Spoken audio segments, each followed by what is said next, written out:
Here we go. Fred's the way he is all the time. Sure he is. Okay, we're recording. Move the fucking thing. Oh, yeah, is my point. It didn't occur to me to ask. No, it wouldn't occur to you, and that doesn't surprise me either. Okay. Holy night, the stars are brightly shining. We want the shitter moved off our site. No kidding. Jesus. This So he goes sticks on. it on my This place. goes on for Anyway. a really long time, Why but on it's my site, not it's been his? repurposed for the holidays. And at the end of today's show, you'll hear the entire saga in all its glory. Nice way to end the show with conflict put to Christmas music. Absolutely, that's what the kids are all My doing trailer, these there's years. there's no bullshit. Rebecca. All right, here we go. This episode of the legendary Humble and Fred Show is being broadcast to the world from our state-of-the-art Humble and Fred studio in Toronto, from our Brampton facility featuring a beautiful seasonal lighting display, and from Peterborough at Lisa's dining room table next to a sparkly fake Christmas tree. I'm Dan Duran, broadcasting live from the Jamie Sobel Zoom Theater, and brought to you by the Retirement Sherpa, the Chambers Plan, Bodog, our newest sponsor, Ridley Funeral Home, and Kelsey's Original Roadhouse. And now, here are two men who really want to get on the last-minute Christmas shopping bandwagon, but don't know how long to wait to start. It's Humble and Fred.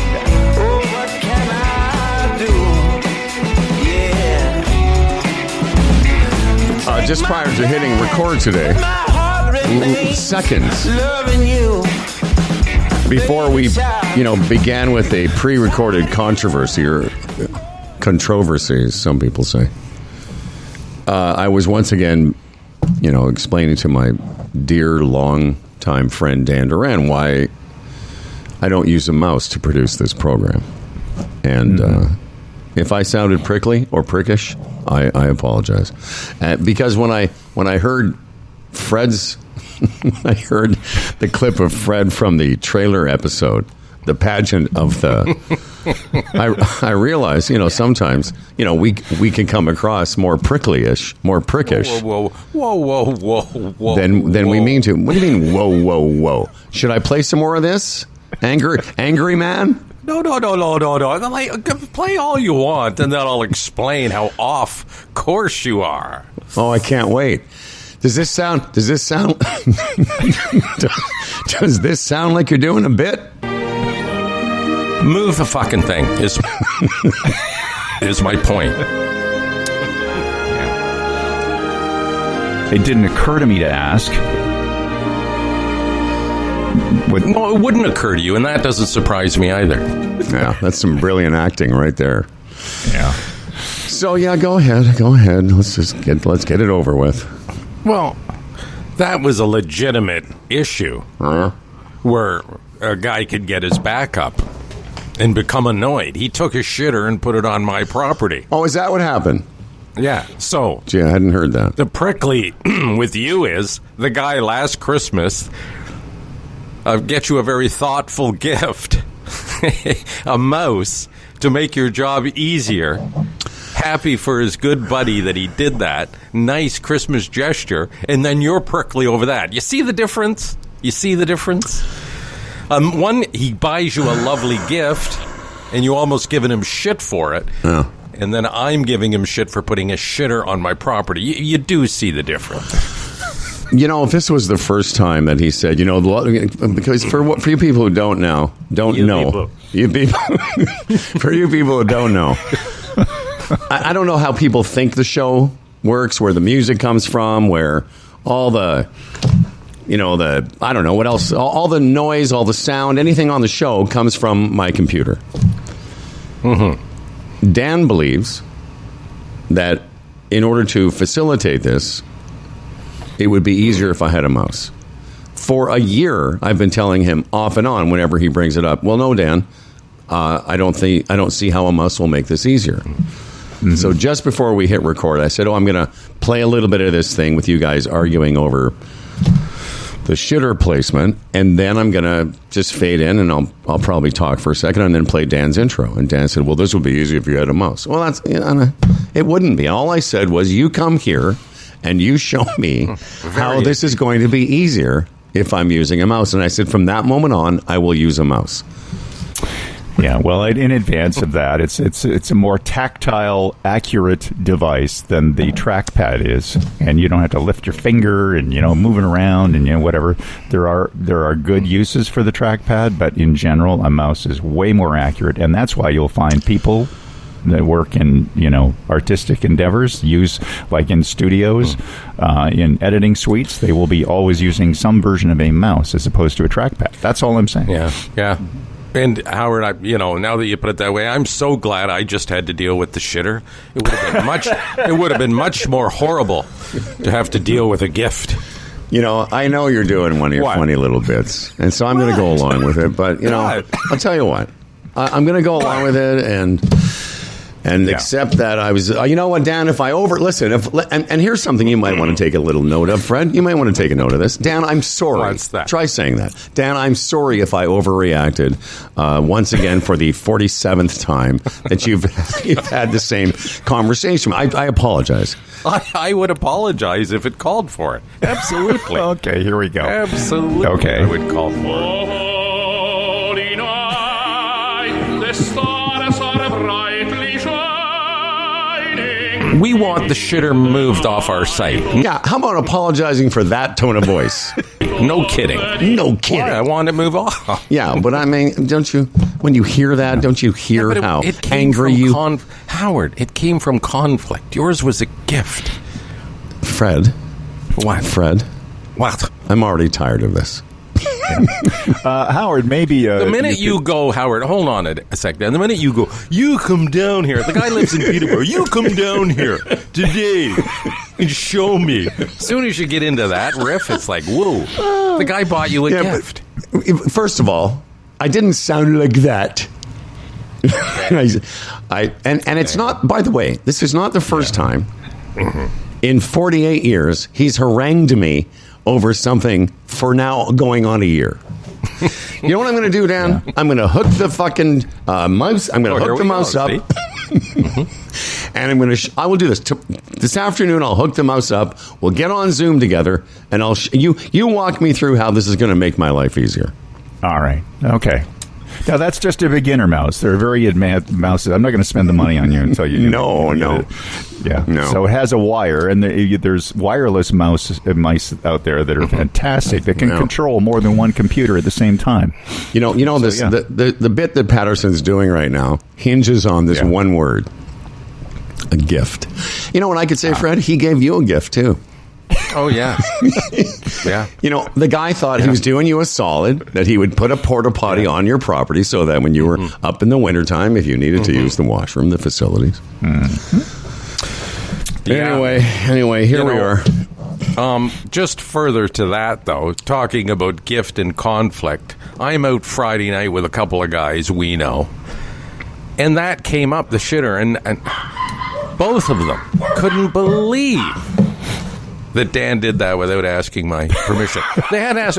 So, our buddy Jamie. So let me get this straight. So he just did it without calling you or asking you. And I said no. And he goes, "Wow, okay, that's sort of weird." Yeah. But anyway, I have to call Jamie and give him my side. So he sticks it on my place. Anyway, why on my site, not his?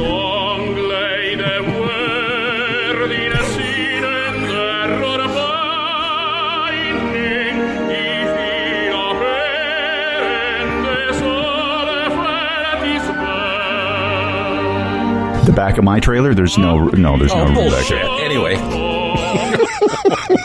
You know what? I'm not proud of that, I'll admit. I'm not proud of that. That's why you're trying to deflect this little minor thing, this little... You're trying to what's that? Deflecciones.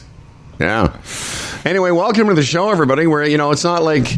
It's almost like one show ended a few days ago and it just continues. It's just the same thing. We're here. We're happy to have you all with us. It's a Monday show. It means no guests today. No guests. So we'll just have to make do with each other. Hope everyone had a great weekend and enjoyed the Humble and Fred 3-day weekends that we provide for you to catch up on shows that you may have missed, episodes in the past. Lots of exciting things around the Humble and Fred world. Mice and porta potties aside, there's some cool stuff happening in the new year that it's not completely formed yet. But we'll just say that and we can maybe have a discussion around it. But that there's going to be some things in the show that might be a bit different for people come the new year. But very exciting for everybody here at the Humble and Fred organization. Yeah, we've got to evolve, don't we, Howard? Yeah, it's been a while since we've moved yeah. in another direction. But yeah, that is going to be a bit different in the new year. Good for us. Good for everybody, hopefully. You turned your microphone off there. Fred turned his microphone off, yeah. Yeah, that's what's coming in the new year. Just randomly during the show, one of us will turn their mics off. You wouldn't want to hear what was in my throat. Sorry. It's okay. Anyway, yeah. So it's all good. It's all futuristic. Futuristic. I wrote this down because I keep the notes from each show, and then what I do is I transfer the things I didn't get discussed to the new sheet. And I know we did something about this, but I can't remember what it was exactly. I just wrote down, you go without. Is that something you were saying if you don't?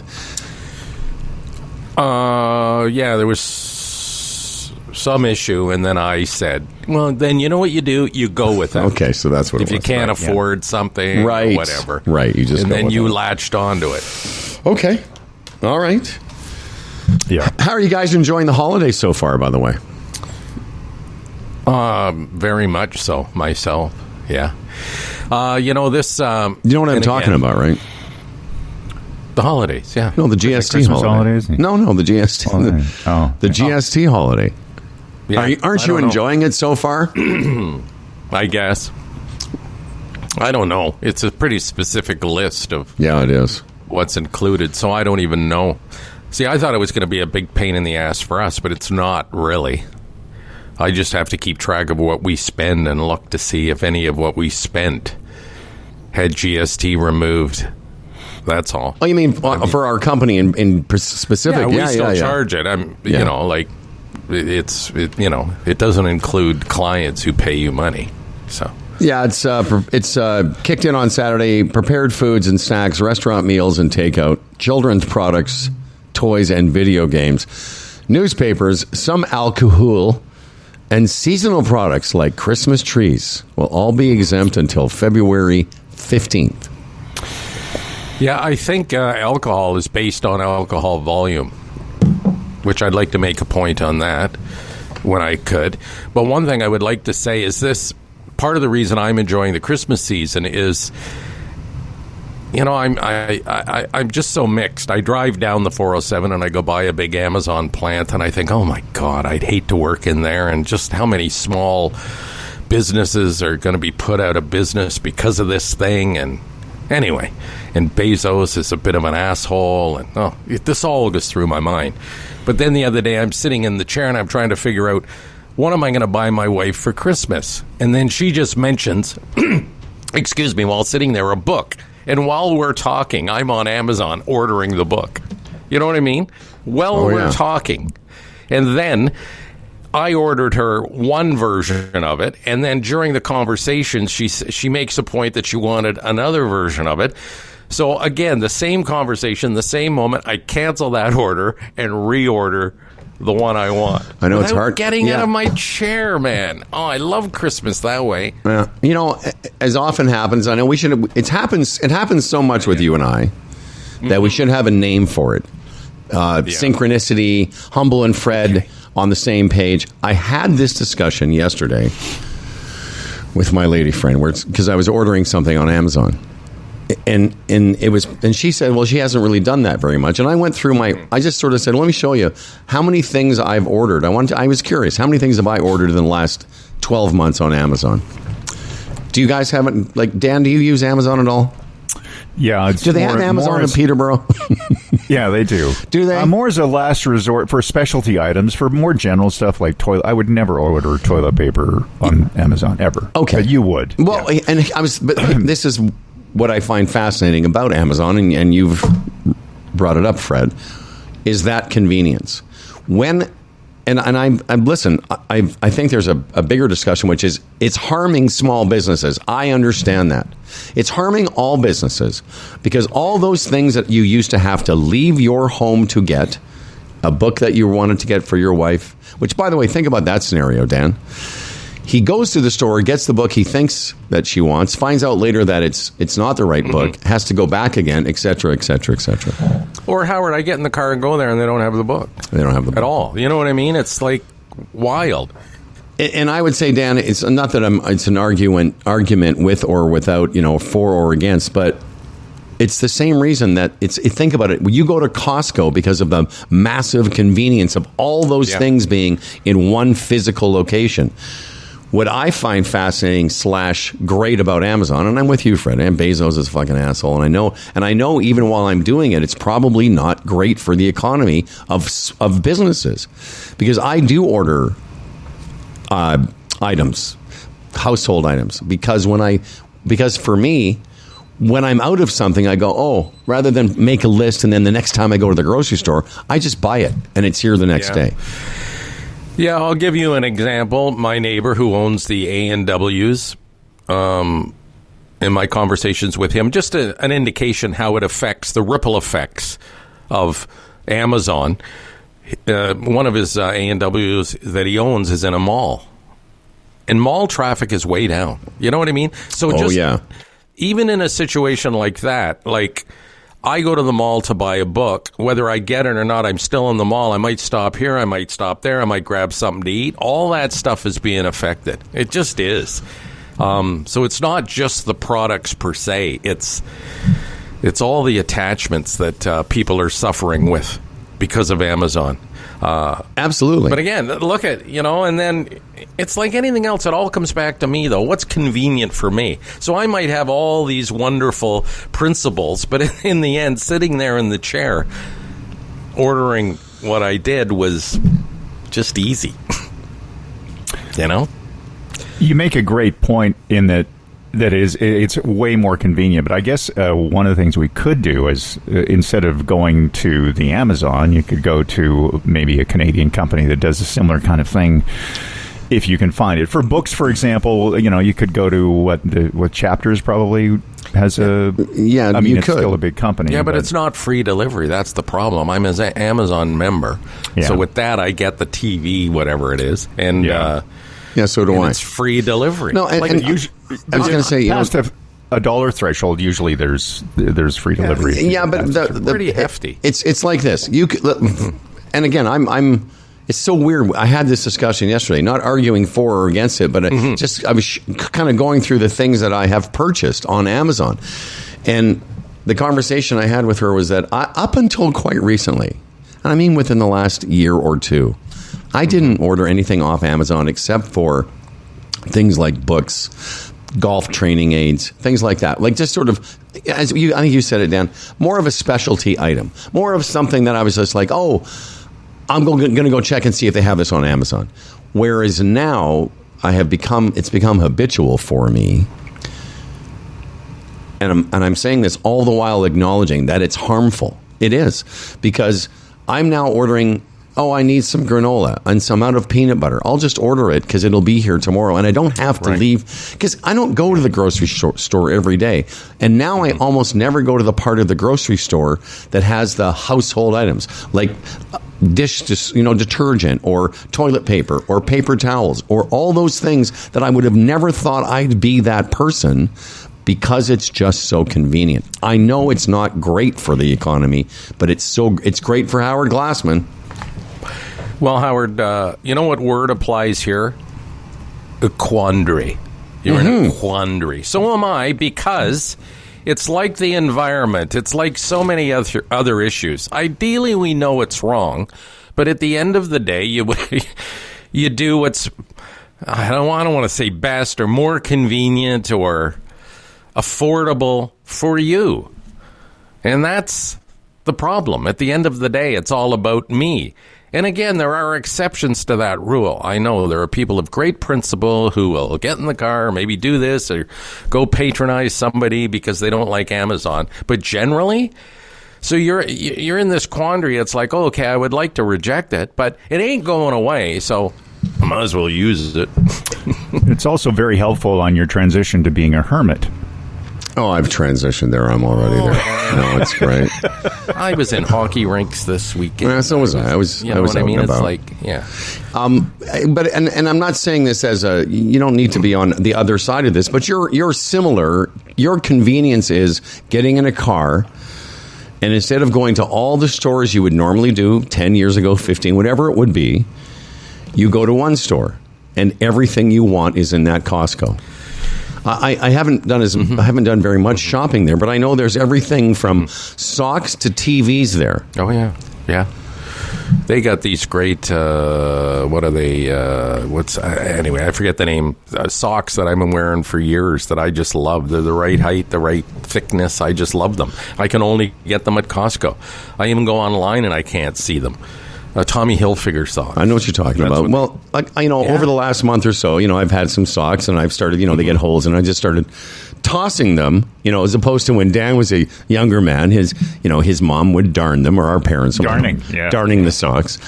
But I ordered these socks that I like, and I ordered them from Amazon, and they were here the next day. When you go to Costco, think about all the stores that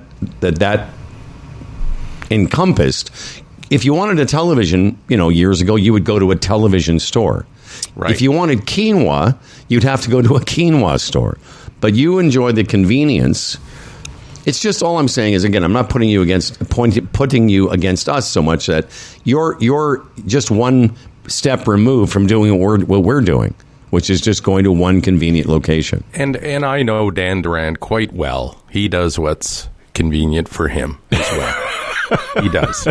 To a certain extent, that's true. To probably the extent that most people do. There's another dimension to this, and again, I'm not overstating it. I don't know if it's an age thing. It just gets worse as I get older, though. I'm in Costco last Monday in Mississauga. Brampton's usually crazy as zoo, and I thought, I'll go to this Mississauga one. It might be better. Well, it was worse. I'm sorry, man. I get anxiety in those places when they're packed now. I just do. It's like weird. You got to move your cart, and there's people in the way, and there's people that won't move, and then the lineups are long. It's like, I don't like this. Another reason why Amazon is so convenient for those who have shopping anxiety, and Howard, I think you do too a bit, don't you? Well, I get impatient. I don't have the patience frustrated. to start, Yeah. Well, I didn't get my cart and start ramming it against people or anything. Oh, really? I wanted to. Yeah. Wait a second. Get the fuck out of my way. Yeah. You don't think this guy sounds like a cart rammer? The back of my trailer, there's no room bullshit. back. Anyway. Oh, bullshit. Yeah, that guy's a cart rammer. But to your point, we can get off the Amazon thing. My point is, Dan, I realize that it's not good.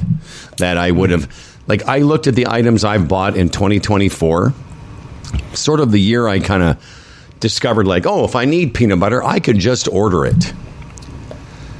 I bought everything last year that I bought more diverse items off Amazon than I ever have, whether it was vitamins, socks, peanut butter, dog food, toilet paper, laundry detergent. I bought all that stuff that I would normally leave my house to go and get. And again, I just said to her, I don't think it's not like I'm a shopaholic, because I don't ever shop for anything that I don't need. It's just too easy. Whether you have a mouse or not, Dan, you can click right. You can click right on the thing. Well, and again, quickly, the other day I go out because I want to buy something for my son, and I'm not going to say what it was. And then I go to the store, and the first thing the guy says to me is, yeah, we have one in stock, but he says people, have been using it and looking at it and touching it. He said, you're better off just go home and get it online, right? And it was of a price that there was no delivery charge. So I didn't even have to go to the store that day. And this guy literally encouraged me to do that. It's just where we're at, And again, it's like you go online and you pull up a product and it says out of stock. It's like, without leaving in your house, that where you sort of stand with it, Right. Boy, that's crazy convenient. Oh, yeah. Wow. I get these emails from Costco because I'm a member from their Costco online thing. Oh, yeah. Here's something that stood out to me the other day when I looked at it. I said, what is that? And it's a device that if you have, the self-winding watches, when you're in the olden days, or, the classic watch, when you just by moving your wrist, it winds itself. Okay. A mechanical watch. Nice. You could buy a self-winding machine to store your watches, so they'll always be wound. So basically, you put your watch on one of 4 little pylons. That's a real It's stocking coated in stuffer. Yeah, that's velvet. right. It's like $300 or something. What? And it goes back and forth in this case to wind your really expensive watches. And I thought, that's a Costco item? Like how much volume are they going to get? That's a pretty specialized. I didn't even know it existed until. But you're right. That's very specialized. Right. Speaking of which, Amazon and convenience and stocking stuffers for $29. I was reading about this. You can get this little gadget, right, for $29, and then you put the app on your phone, and you can close and open your garage door from anywhere, which is wildly convenient. Now you think, okay, why would you need that? But if you're a frequent user of Amazon and you have problems with porch pirates or whatever, Amazon has this system where they will use that. So they will deliver to your home. The guy hits a button, your garage door opens, he puts the package in there, and then he shuts the garage door. How about that? I shouldn't say. I'm not surprised. I mean, that's like 20 years ago. You'd be like, "What is this? The future?" Yeah, and I'm thinking, well, that's because I haven't had that problem here, but there's a lot of people in the city that, you got to be home when that thing's dropped because what is it? Anything under $100, they'll just leave it and walk. You don't have to sign for it, but No, for almost everything. I've never had to sign for almost anything. I can't remember signing for Amazon, but I'm on a pretty busy street here. yeah, And you couldn't. Yeah, there's so I get a call from the delivery, whatever subcontractor they're using. They will usually call me and say, they'll ring the doorbell first, and then they'll say, "Is it okay if we leave it out front?" And I'm like, "Yeah, go ahead," or not, or "Can you come around the back and leave it in the back?" But I've never had anything taken. No. But this little gadget, I'm just thinking it's cool. Say I'm up north and Danny calls me and says, I got a buddy here. Dad, can I borrow your golf clubs? Oh, they're in the garage. Oh, 1 second. Doot, doot, doot, doot, doot. Okay, you're in. You're out. Just another example of where we're at. It's such a simple gadget. Have you ever ordered anything from Amazon, Dan? Oh, yeah. Okay, so it's not Absolutely. like... Yeah, I've got a membership, and I watch Prime, and Yeah, it's good. for sure. Yeah. Yeah, it's good. I'm not disagreeing with any of this. I mean, I try and consciously be, if I can buy something out of Canada, I kind of try and do that online if it's possible. And then, if it's a little bit more hard, if it's a difficult item to find out there, then I usually check on it. But I do want you to know, I've had this, not a revelation, but the discussion yesterday was, I know it's not great for a lot of businesses. A lot of small businesses, big businesses. It's not great for business because, and I never even thought about what you said. I'm not going to the mall if to go to Chapters, but then you can't find your book. But then while you're there, you might use something else. Even just grabbing a coffee. Just think about that. There's people in the malls that depend on the traffic they're just selling $4 coffees, and then all of a sudden, where are the people? Yeah. And believe me, you think, is it that significant? Well, yeah, it is. Oh, yeah. Because the younger you are, the more inclined you are to do it, too. And who used to just go to the mall to hang out or shop and look around? Young people. Well, they're not doing it now. Well, I've told you the story about the three of us are so far removed from anything, and it's what normal people do. Well, yeah, that's for sure. I mean, that's not new. But just in our lives, we're so far removed from the goings on of younger people, and I mean younger. Like my daughter's been here for the last week, and I was around Charlie, and and you sort of you just kind of see what the 20-somethings and 30-somethings are doing. I told you guys, Charlie's generation is so into ordering things in. Like when she told me that at her office in New York, they regularly Uber Eats or skip the dishes, whatever, coffee's being delivered. Well, those kids aren't going out to buy a TV somewhere. They're going to have it ordered in. You know what I mean? Yeah. Speaking of kids, I just happen to have this story, too. They're concerned, especially in the UK, but in the United States, too. I'm not sure about Canada, about a Guinness shortage. Come on. Shortages? Yes, and you know why? There's this thing that started on TikTok some time ago about pouring the perfect Guinness. Oh, okay. And it's a bunch of young people, right? And apparently to pour the perfect Guinness is supposed to take like 1 minute and 19 seconds or something out of a tap, I would assume. Really? Yeah. So it's become this phenomenon. So now all these young people, and they're talking to bar owners in London, various parts of the UK, saying they've never seen it. Young people would come in a bar and never order a Guinness. It was an old guy's drink. And now Guinness is like sweeping the country. All these young people are coming in and ordering Guinness, and the buzz is all about, was it poured right? And they're looking at it. And it just shows, again, the power of like TikTok doing that for Guinness. And attached to that, the non-alcoholic Guinness sales have almost tripled in Europe over the past not surprised year. Yeah. So a shortage of Guinness. Again, none of that is surprising considering given the power of social networks. But the non-alcoholic Guinness, and we've talked about it before. I've had more non-alcoholic Guinness than I've ever had a real Guinness. Mm-hmm. They were so smart doing. That surprised me a little bit when I first saw it last summer. It was a little bit surprising because I thought, well, Guinness is such a specialty beer. It's got such a rich heritage or whatever. It's got such a cachet attached to it. But they were smart. They've seen the revolution of non-alcoholic as a brand, and I love them. I mean, again, I don't have a real sense memory of what it's supposed to taste like, but whatever it tastes like, it's pretty good to me. Yeah, it's a good one.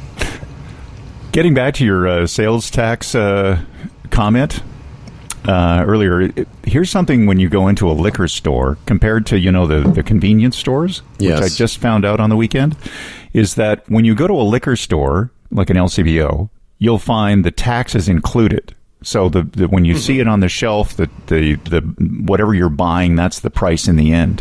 When you go to like Costco or a convenience store, Circle K for your wine, the Circle K for the wine, which is right up the corner. Yeah. That's where Lisa gets her little drinks when she has the hankering. They don't include the tax on the shelf, so the tax is at the register or the deposit. Right. Well, the deposit is in both instances. I don't know. Is a deposit included in the price on the shelf? I don't think so. I think that's yes, added. It is. Of course, it is. Yes, it is. Oh, is it? Yeah. Oh, okay. With beer, absolutely. Yeah. Oh, okay. Mm-hmm. So when you're comparing prices in the non-LCBO environments, know that the tax and the deposit hasn't been added yet. So that has to be taken into account if you're a price shopper. I know, but at the same time, you nailed it with the description of the store, convenience. Yeah. And it's like convenience stores, you tend to pay more for milk, bread, all those things for the convenience. And this is, again, apropos of really nothing. I was in a Circle K recently, and it's sort of funny how quickly the human brain adjusts to things. For so long here in Ontario, I've lived in Quebec. Dan and I lived in California for years and years. Those places you could buy beer and wine anywhere you wanted. And for years we couldn't hear. Yeah. Isn't it interesting, if I may say that, just how quickly we've all adjusted? Because when I was I was browsing around trying to find some Spitz, I like to have Spitz when I'm watching the football game. And I walked by some wine, I walked by some beer, and it's not like there's a bunch of people, rampaging and drinking beer, and it's like it's on a fiesta in the Circle K. It's just there. You feel like you're in Florida or something. It's like, yeah. And I guess maybe that's if you frequent the States a lot. There's not much of a transition. You get your mind around it quick because you're used to that. Even in Costco, going to Costco or those places in the States, Sam's Club or something I've been to a few times, with the beer stacked up in the cases of 60 and 75 cans and all that. It's now in Costco. My Costco down here, it's the same way they sell it. like cases of like 80 cans in a case or something. But look how quickly we all got used to it. It's just there now. I know. I agree. No one's freaking out. No, there's not, kids, sitting around the parking lot with brown bags and beer. They're just going about their lives. For those who aren't looking necessarily for a non-alcoholic beer, but you want reduced carbs and alcohol, I found one that I like. It's pretty good. And I know we have the Humble and Fred beer. That's a regular beer, but this is just a service to the audience. Because I struggle with a lot of the beers I try. They're okay, but there's just still something not quite right to me with the non-alcoholic beers as a frequent beer drinker, just being honest. But there's a beer, an IPA, Lake of Bays IPA. It's called Low Tide. I don't know if I've mentioned this on the show, but it's 2.5 and 1 carb, and it's a pretty tasty beer. The IPA-ness of it, I think, Anus. The IPA-ness of it. I'm sorry. Are we still talking about beer? What are you doing over there in Brampton? Gives it a bit of an edge that makes it passable to this palate. I see. So I had one the other day, and I'm thinking, yeah, this I could... And I know it's 2.5, and I know what you're going to say, Howard. 2.5, why bother? But that 2.5 just gives it a taste that makes it acceptable to me for whatever reason. That is, I don't think I've heard of it. Mm-hmm. Some of the non-alcoholic brands, and you've all seen this, have like 0.5%. So there's some alcohol in it.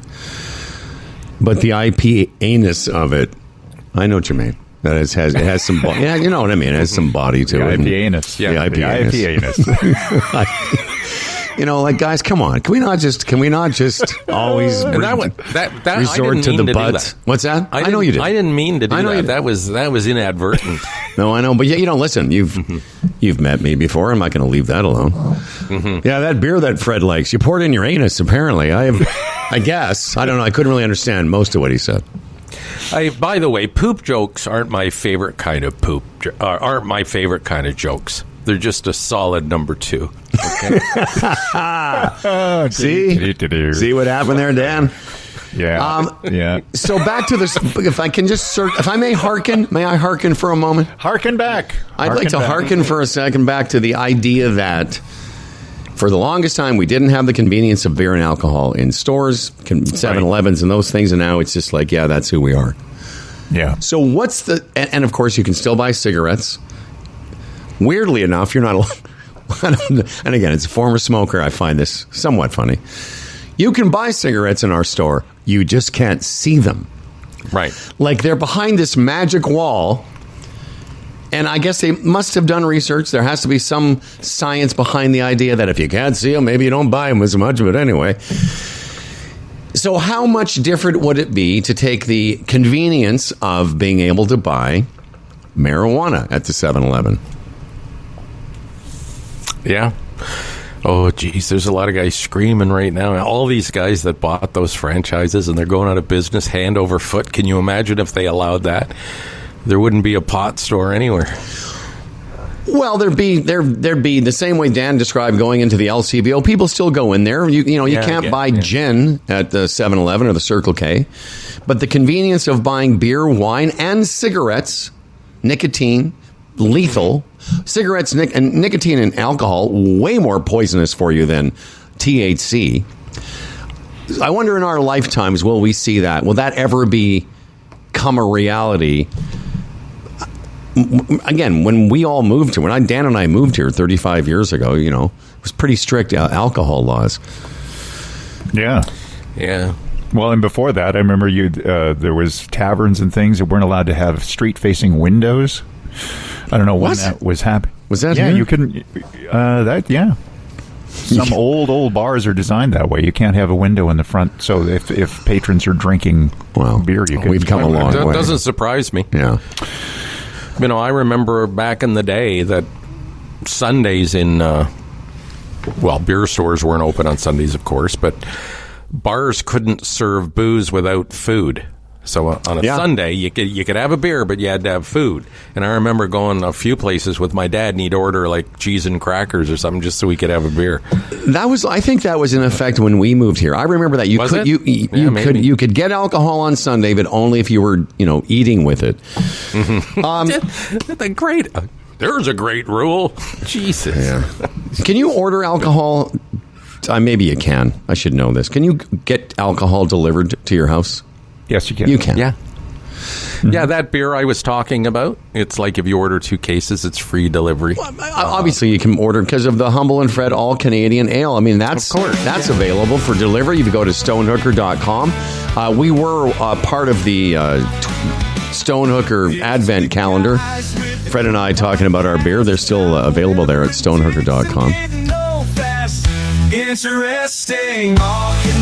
So you were mentioning, let's talk about the weekend. You mentioned that you were doing a lot of hockey watching. Dan, what was your theme this weekend? Were you theater guilding this weekend? Did you have some more run-ins with the board? No run-ins with the board. Had a run-in or two, but the enjoyment of 2 different productions that are on in the city. One was at the Theater Guild, and then one was at another theater around the corner from us. And Linda Cash, my good friend, was Scrooge. She played Scrooge in one production, and a couple other people I know were in a guild. They rented the guild stage and had a big show there. So it was wonderful. Good. Yeah. Well, if I told you All two Christmas. fellas, if I said, and Freddie, I want to hear about your watching the kids. If I told you two fellas, I don't have a lot to say. Go ahead. if I said this past weekend I was in Noddle, would you know what that is? Noddle? Noddle. Is that a town? It's an acronym for it's what all the hipsters are calling this area of the area. It's called Noddle now. People refer to it as Noddle. Where the studio is? No, sir. Where I was another- this weekend, where I visited this weekend, where I went on a day trip. North of something? Niagara on the Lake. Oh. That's what the hipsters are calling it. Noddle. What would take you down there? Just for a fun day trip. Romance. No, no, it was maybe. Yeah, I mean, there was some romance. No, we went Nice to little place. Pardon me. Nice place, nice area. It was beautiful. We just went down for the day. Charming. And it was, but I didn't know people refer to it as Noddle. I First found I've that heard out. of that. Yeah, me too. Yeah. So it was great. We got there around midday. Beautiful sunny Saturday in the city.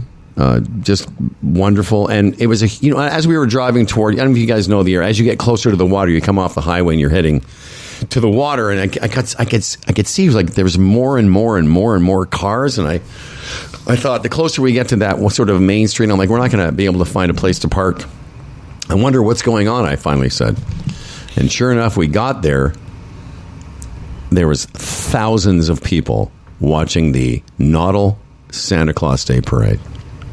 Oh, you picked the wrong day to go. It worked out perfectly because we got there and we parked and we got to the street where the parade was just as Santa Claus was coming down the lane saying ha ha ha and all that Merry Christmas stuff. Ha ha ha, he says. You know, if you knew that. Yeah. Sounded like a little bit like Norm Macdonald there. Ha ha ha. He does that thing. Yeah. But it was fun. It was a fun day. People, children, families, part of society. It was great to be out there in the world mixing it up with people. But it was just perfect because the people dispersed very shortly after. And it didn't inconvenience me too much. Wow. There wasn't big, huge traffic jam, parking problems around the whole thing? We just lucked out a couple blocks away from the main street where the parade was. We just found a place to park and walked to the parade and watched it for a while and then walked around in the beautiful quaintness of Noddle.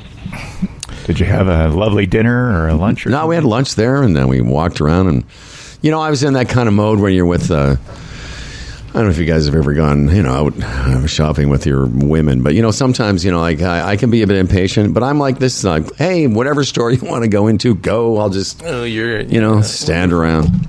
Yeah. So there was no confrontation with anyone at all the whole time you were gone. I hate to disappoint you. No, there's no parking issues. No. I will say this: nobody speaking loud in the restaurant. I will say this, though. Santa Claus in Niagara-on-the-Lake, he was fine. I mean, he wasn't the greatest makeup job I've ever seen. Like, his beard was a bit, you know... Right. But the reindeer, Dan... it looked like they'd taken, like, the plastic reindeer that were driving his sleigh. They were sort of... They looked like somebody they had just taken it off somebody's lawn display. they were like old, dusty plastic reindeer. And that we sort of laughed. Her and I were like, is that... I said, oh, look, there's Santa Claus. And I'm like, oh, he stole those reindeer from somebody. Did you notice if there was a lot of Americans in the crowd? Or did... I did not. It's hard to tell. Yeah, they look... Because you know what? Because they look just like we do. No, I know. But I raised that point. I thought maybe you saw the cars parked, well, maybe a lot of New York. I saw, you know what, now that I think of it, I saw some New York plates, for sure. Well, how about this, fellas? Let me just explain this to you quickly. You know the way I like to go online before I go to a restaurant and check out prices and the menu? The menu, yes. I do. It's famous, yeah. So on Friday, I'm going to Niagara-on-the-Lake, to Ivor's house. You went to Noddle too? No, this Friday. We're doing that. Oh, you're going to Noddle this Friday? Yes, because Ivor lives there. Not to go to Noddle. Then we're going across the bridge to Lewiston, our buddy John Ellefson, who's been on the show. And then we're going for dinner near the arena in Buffalo, and then we're going to the Leaf game.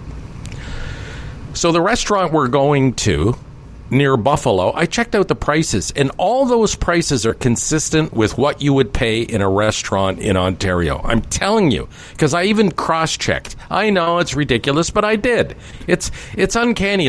And I've mentioned this in Florida and down when I was in Baltimore. Most of the restaurant food is consistent with what you pay in Canadian dollars here. So I looked at this restaurant, and it looked pretty good. It's an Italian place, but again, an entree, $24, $25 U.S. What is that like for Americans now if you live on a border town? Just think Niagara-on-the-Lake. You bring your American dollars over here, and you can eat like a pig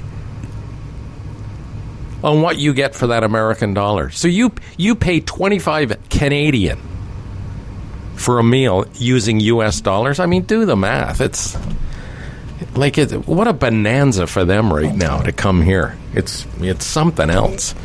You know, but I was going to say it's not like it always has. It's mostly been a bonanza for them. The problem is they don't know that, and only 40% of the country has passports. No, I know, but you got to think that border town people are clued. Well, they would be more clued. You know what I mean? Well, yeah, you'd think. I mean, but you know, you've spoken to people from Buffalo and from Michigan, and you know, I used to live near Washington State. I mean, they're you'd think they'd know that, hey, just come to Canada and it costs you half to basically stay here, eat here. Like, I know there's stuff more expensive here, but not food and not restaurant food. I'm telling you, man. And it costs $1.40 to buy a U.S. dollar now, $1.40 Canadian. I know. So so they come over, take their U.S. dollars, and it's like, wow, that must be pretty nice. But, you know, they need to, because a lot of those border towns are somewhat depressed anyway, so give them a break somehow. Okay, well, listen, Dan, we're going to just take a little time here. We got a couple of issues. We've got some work to do. I would just say, why don't you give us like 15 minutes? Go get your toast, have a nice break, get some news together. I sent you something that one of our listeners has sent in case you wanted to look at, all right, you know, that. I don't know what reporter another cub reporter, Keith Weiling. You don't have to do it, but there's definitely some things you might want to check out. Right. In the meantime, Freddie and I have some work to do. We'll get everyone ready for the day, Fred. That's what we do. I also after you're done your work here, I'm going to tell you about. I actually listened to Toronto radio on one day last week when we were off. Yeah, it was very interesting. So did I. I have been, and I'll tell you about that as well. Okay. Tim Niblett is a portfolio manager. Raymond James, a member of the Canadian Investors Protection Fund. Tim will be by on Wednesday and ask the question, are you taking care of your loved ones financially?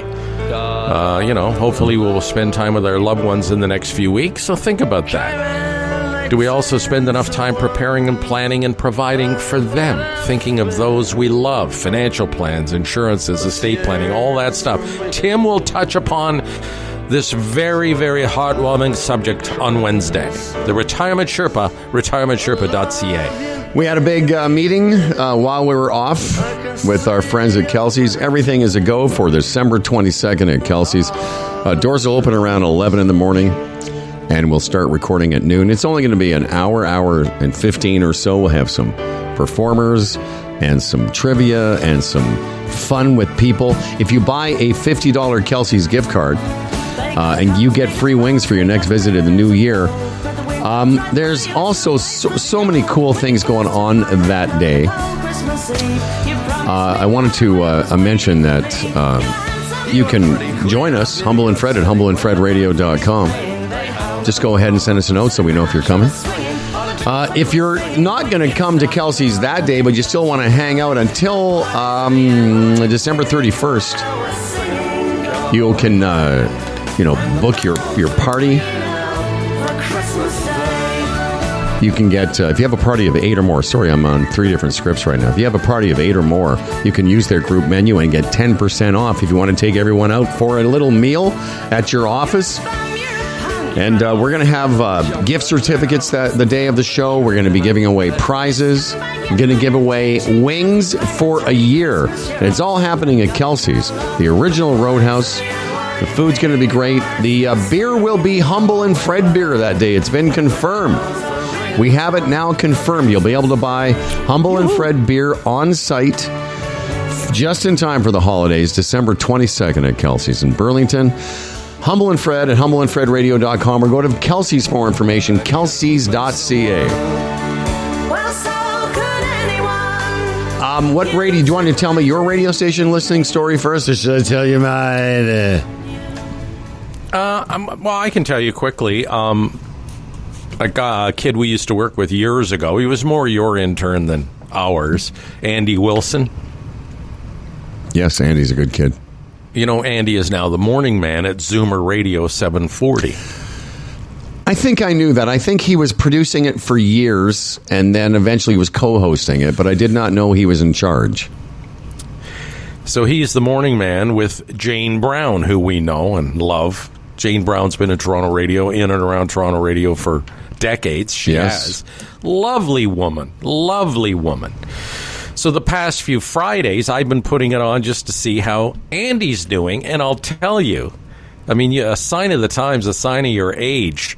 I've really been enjoying it because Zoomer Radio is directed at seniors. And even though you would like to reject the thought that, you're a senior, you're becoming old, and you have to, you're worried about senior things, what they talk about is pretty interesting. Because most of what they talk about is like, oh, geez, right, yeah, I guess I should think about that. Or, oh, right, that's coming up. Oh, right. And they do a good job. They do. They're very folksy and friendly. It reminds me a bit of the radio station that I've talked about recently, Canoe FM in Haliburton, which is a all-volunteer station, so nobody's standing over them telling them what to do, and this break can only be 20 seconds, and you can't mention this, and you can't mention that, and, what we've talked about.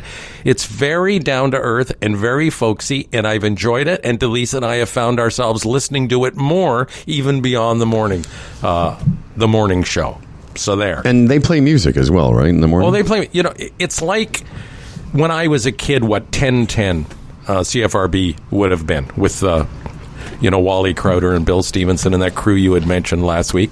You play a couple of songs, then you talk about what's going on in town. You play a couple of songs, they talk about some senior stuff, and everything is positioned with a senior in mind.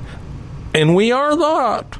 So, anyway, I sent him a note to tell him I thought he was doing a great job. I enjoy it, and say hi to Jane, and he will be at our thing on Sunday. That is a great story. He's coming to Kelsey's on Sunday. He's a good boy, Andy Wilson. Mm-hmm. He worked with both of us, more with me, maybe longer with me, because he also produced, he was our intern. He was with us at the Edge, Mojo. Yeah. Then somehow we didn't take him to the mix, but he ended up going there. Right. And he was my producer of the Colleen, and that he was actually with me, Rick, the whole crew, right. And then he stayed with me and Colleen. You know what the irony is, though? He's working at Zoomer now, and I listen. He used to call me old man. Hey, old man. Yeah. Way back then. Yeah. Like when I was in my late 40s. I know.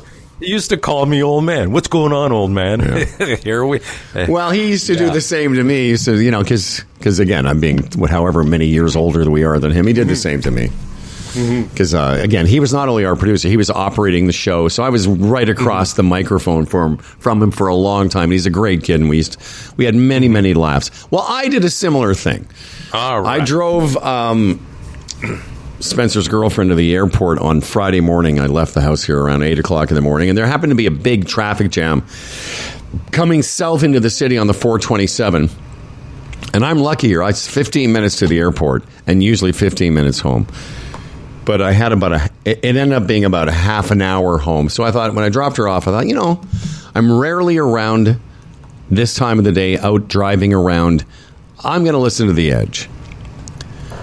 And the morning show there is this guy, Scott Tucker, who years ago was a consultant. I went through a brief period consulting that radio station in London, Tucker and Taz.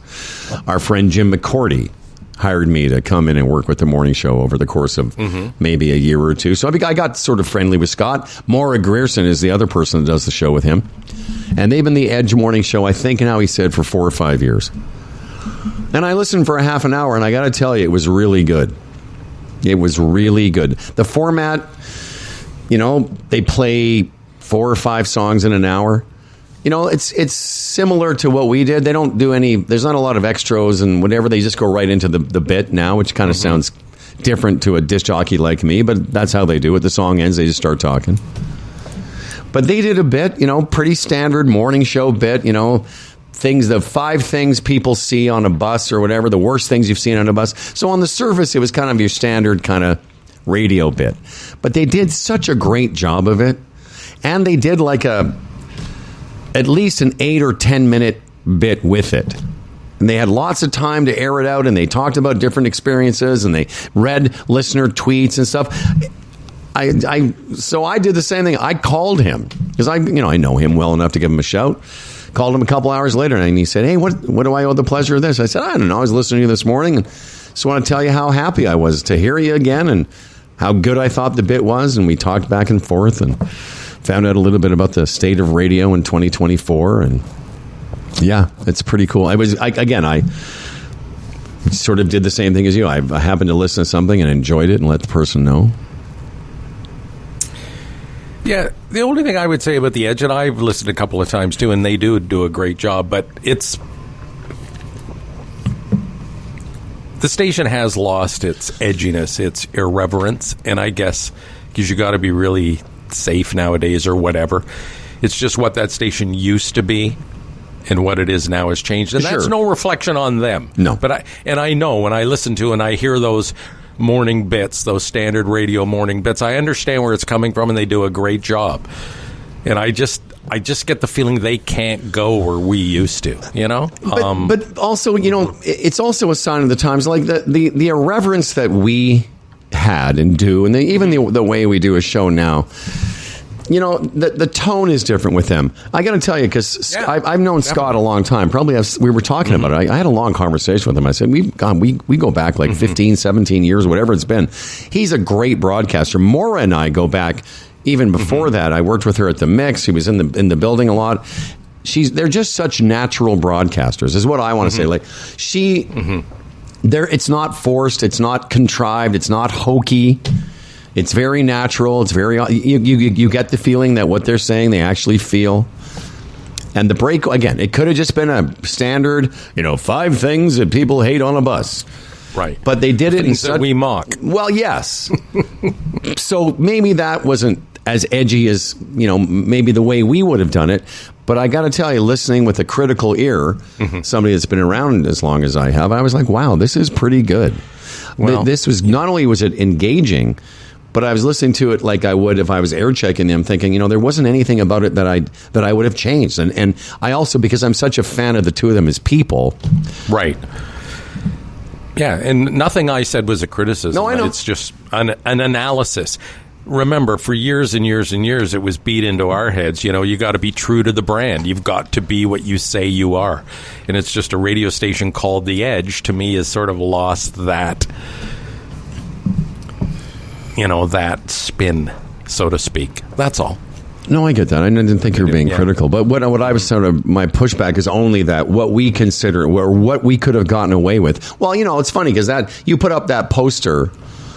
I noticed it recently. How long has that been behind you in your background? Ever since we talked about our really tough contest, it happened to be sitting here, and I thought, I should tack that up, fill that space. Right. Mm-hmm. So, and that's from Humble and Fred's Even Tougher contest. So that's like the second or third iteration.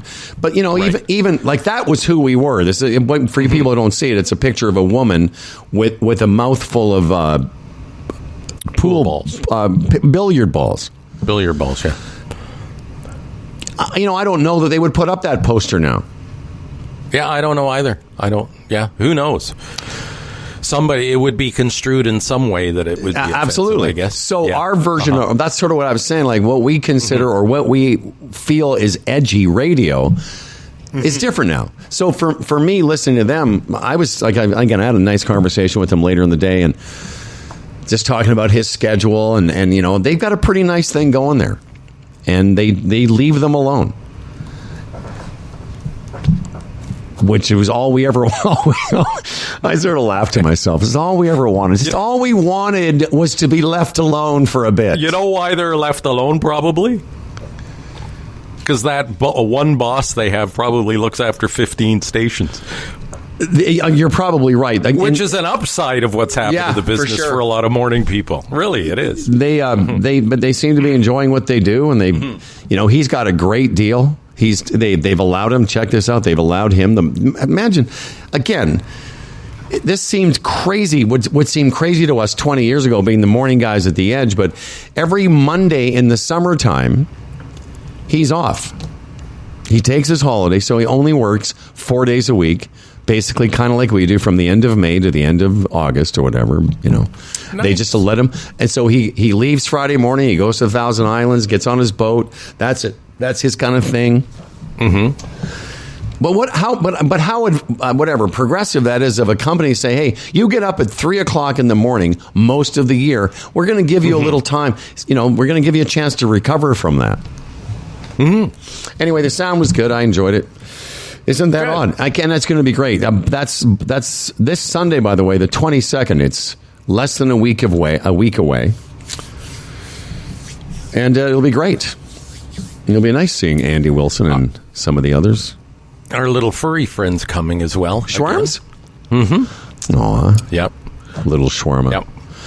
Bob can't come because he's working at Indy 88.1 on Sunday. Yeah, we're going to have quite a crew there, by the way. I'm just looking at now here under the file says Kelsey's Christmas. Yeah, it's going to be nice. It's going to be a nice sized crowd. Beauties. Looking forward to it. It'll be a nice way to spend a Sunday. And, it's up against the Bills and Patriots, I believe, but that's okay. But that's how was that for football entertainment? It was yesterday? crazy. So we'll get. I want to get to that. But so you're saying next Sunday it's a 1:00 start, 1:30 game? Yes, 1:00 game against the Patriots. Well, maybe we'll hang out a little bit and watch it. Sure. Mm-hmm. I sent. So I don't like to bother you too much. But here's what you're good at. Like you're one of the people I know I can text or message during a sporting event. I know when I message you, it's not going to start a flurry of messages. Because sometimes you're good that way. I feel like I am too. Like sometimes people during a golf event, there's 3 or 4 of them. One of them is my brother. Will message me and I'll respond, and then now I'm in a conversation. But with you, I know that I can just send you a thought, and you'll be like, yeah. So the first one I write was fucking Tyler. When he misses that field goal. Tyler Bass. Mm-hmm. And your response, those have a way of coming back to bite you.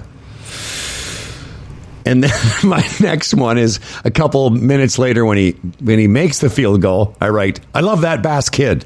I love him. That was a game, my friend. That was so much fun. They're a fun football club. Can I say that? Yeah, did you see that other thing I sent you too? It's like, Tom Brady, without question, greatest of all time. He's the GOAT. But my mind, watching this Josh Allen guy, the versatility he has, I'm sitting there thinking yesterday, what if the Patriots had Josh Allen as quarterback? As great as they were with Brady, if he brought all that to that team, would they have ever lost to anybody? I mean, seriously. And I'm not saying Allen's better than Brady, but I'll tell you, if Josh Allen's around another 10 years, maybe he will usurp him because he does stuff that Brady couldn't dream of. Yeah, he's got a different gear when it comes to running. Oh, man. But Brady's got 7 Super Bowls, so that's kind of tough to... I know. It's tough to... I mean, let's get Josh 1. Right. But I'm just saying, in that position, and of course you can never take that away from Brady. I'm not stupid. I'm not naive. I'm just looking at what they bring to a team. As far as, just what the way he runs with the ball scares the shit out of me. I mean, they call plays with him to run the ball. I know. I don't know if that's a good idea, but they do. The reason it's not as scary to me is that he's not brittle. He's not a fragile. It's not like I think he's like 6'4", 230 pounds. Mm-hmm. He runs, he actually runs like a running back. Mm-hmm. Yes, he slides down when it's convenient and you're supposed to, but he runs through the holes. He's not just, and as you say, they call quarterback options with him. Yeah, and I learned something about myself yesterday. Just about the same time, that game started at 4:25. The Leaf game started at 5 against Buffalo. Yeah. I didn't watch 1 minute of the Leaf game. There would have been a day that as soon as the hockey game come on, I would have been off the football game under any circumstances. But to me, yesterday, as far as sports entertainment on television, I saw the Leafs score after the game was over. I didn't for a second consider the Leaf game. That's saying just something. Didn't. Mm-hmm. I mean, it's not quite the same, but the previous week I would have. My priority generally is always if there's a golf tournament on Sunday afternoon, I'm going to watch it. But there was one on last Sunday afternoon, and as soon as the Bills game came on, I stopped watching the golf. Mm-hmm. One little quick, and then I'll go into Bodog, okay? Yeah, and by the way, for you people who don't know, the Bills won 48-42. That's two weeks in a row. They scored north of 40 points. Yeah. 100 points in 2 games. You know what the downside of that is? 2 weeks in a row, they've had 40 plus scored against them, which is a bit of a concern. But anyway, that's the Toronto sports fan coming out of me. Yeah. What's wrong instead of what's right. That's right. But anyway, 3 games to go. Okay. The Chiefs lead them by 2 games for, the conference championship to host the conference championship game. But Mahomes leaves the game yesterday with an ankle injury. Yeah, I heard that. You know what I mean? It's like, not that it made me happy. It wasn't like wishing, I was happy that Trump got shot, that type of thing. No, but it's significant. It's gonna. I felt the same thing. It's like, this could mean something for us. But down the stretch, the Chiefs play the Texans, the Steelers, and the Broncos. 3 teams that are playing really well right now. The Leafs play the Bills play the Pats twice, the Jets once. I can see, and the way that the Chiefs have been winning, right? The way Chiefs have been winning, really suck ass. You know what I mean? About 5 games with less than 6 points or something. A lot of luck. A lot of things went their way, for sure. A lot of say. And I'm just looking at the schedule and thinking, there is a chance. There is a chance that the Bills could make up 2 games. We'll see. And host that game, which I think is pretty significant. And before, which I agree. Before we leave the game yesterday, though, and I hadn't watched a complete Detroit Lions game this year, although I've popped in a couple of quarters here and there. Mm-hmm. They're a nice football team too. That kid, what's their Jared Goff? Or oh yeah, he's the real thing. He's pretty good. He's pretty good at football too. Yeah, very good. Although, and you and I were messaging about the onside kick, which was just I didn't understand that at all. Yeah, but see, that's their coach, that Campbell guy, whatever his name is. It just seemed a bit. He's done that. Yeah. That's he's just true to form. That's what he does. He goes for it. You saw the stats, like how many times they've gone for fourth and whatever, and like just crushing the rest of the league in those stats in taking chances. And look at their record; it was 12-1 going into yesterday's game. So, but 2 weeks in a row. Those are two of the most entertaining sporting events I've watched in a long time. It was just fun, hard to take your eyes off us. I'm no longer casually observing football games. Like I was there. It was like it was the focus of my day, which is so weird. But I really enjoy it. What does Bodog have to say about sporting events like, I don't know, the Monday night game? Who's playing it? It's the Bears at the Vikings. The Bears suck. The Vikings don't. The Vikings +7 on the point line. The money line -340. Vikings over the Bears. Whether you're a sports bettor, a horse racing fan, a poker casino player, Bodog, your number one source of online gambling entertainment. From their industry-leading odds, world-class sportsbook, to their fully loaded casino and racebook, they've been providing Canadian players with an unparalleled gaming experience since 1994.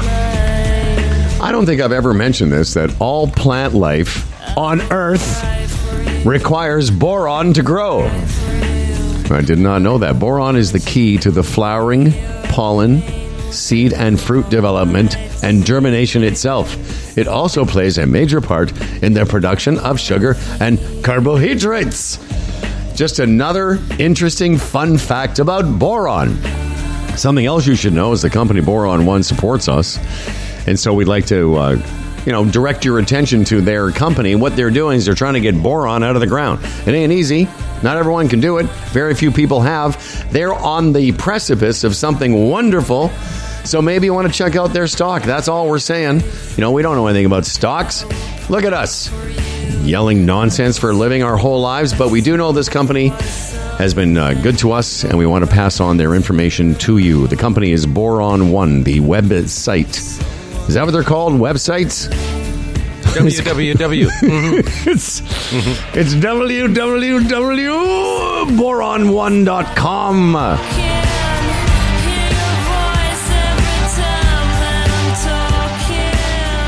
Yeah, I don't know what I'm supposed to do about presents. We have this weird thing going on in our family this year. The two girls and their mother and I have decided that we're not going to buy a bunch of presents just for the sake of buying presents. Every person gets one present from the other three. All of us chip in.